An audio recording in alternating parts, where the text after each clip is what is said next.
भगवते वासुदेवाय। श्रद्धालु भक्तों, श्रीमद्भागवत महापुराण के 10वें स्कंद के उत्तरार्ध के 70वां अध्याय के अंतर्गत भगवान श्री कृष्ण की नित्यचर्या और उनके पास जरासंध के कैदी राजाओं के दूत का आना, इसका प्रस्तुतिकरण करूंगा। इसके पहले 69वां अध्याय समाप्त हो चुका है।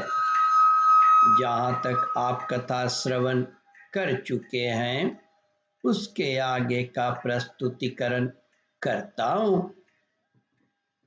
श्री सुखदेव जी कहते हैं, परीक्षित, जब सवेरा होने लगता, कूक कूट मुर्गे बोलने लगते, तब वे श्री कृष्ण पत्नियां, जिनके कंठ में श्री कृष्ण ने अपनी भुजा डाल रखी है, उनके विछोह की आशंका से व्याकुल हो जाती और उन मुर्गों को कोसने लगती। उस समय पारिजात की सुगंध से सुवासित भीनी भीनी वायु बहने लगती। भौरे ताल स्वर से अपनी संगीत की तान छेड़ देते।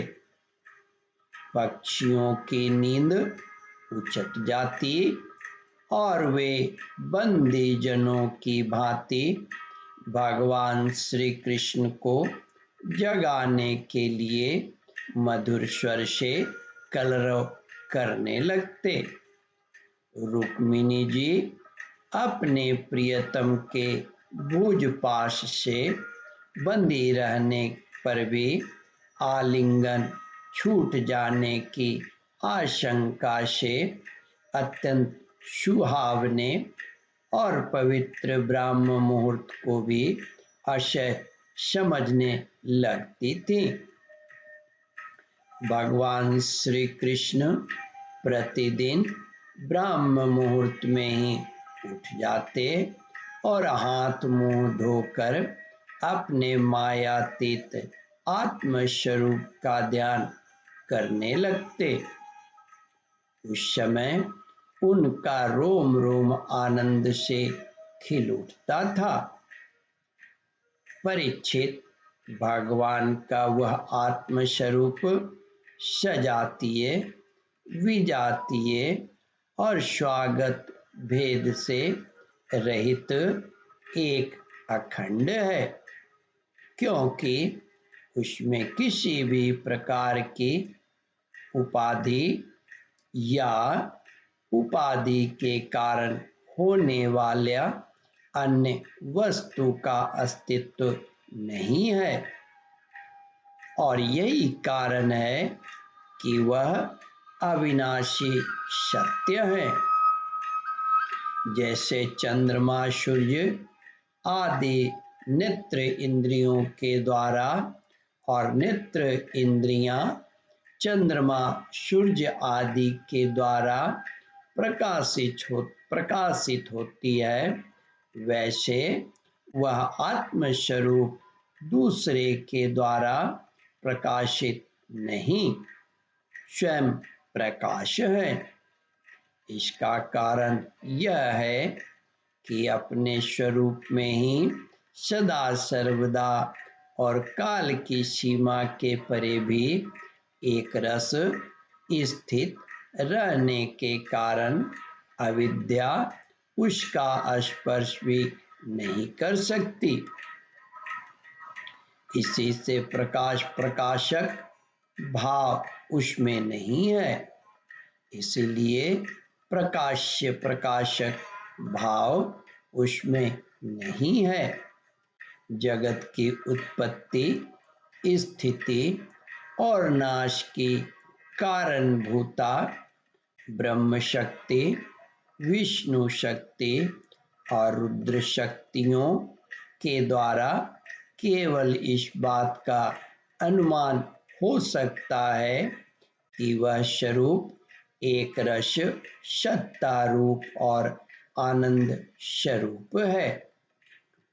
उसी को समझने के लिए ब्रह्म नाम से कहा जाता है। भगवान श्री कृष्ण अपने उसी आत्म स्वरूप का प्रतिदिन ध्यान करते हैं। इसके बाद वे विधि पूर्वक निर्मल और पवित्र जल में स्नान करते हैं। फिर शुद्ध धोती पहनकर, दुपट्टा ओढ़कर यथाविधि नित्य कर्म, संध्या वंदना आदि करते। इसके बाद हवन करते और मौन होकर गायत्री का जप करते। क्यों न हो, वे सत्पुरुषों के पात्र आदर्श जो हैं। इसके बाद सूर्योदय होने के समय सूर्योपासना करते और अपने कला स्वरूप देवता, ऋषि तथा पितरों का तर्पण करते। फिर कुल के बड़े बूढ़ों और ब्राह्मणों की विधि पूर्वक पूजा करते। इसके बाद परम मनस्वी श्री कृष्ण दुधारू पहले पहल ब्याई हुई बछड़ों वाली सीधी शांत गौओं का दान करते।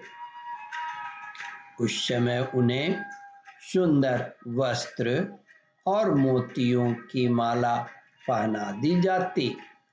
सिंह में सोने और खूरों में चांदी मढ़ दी जाती।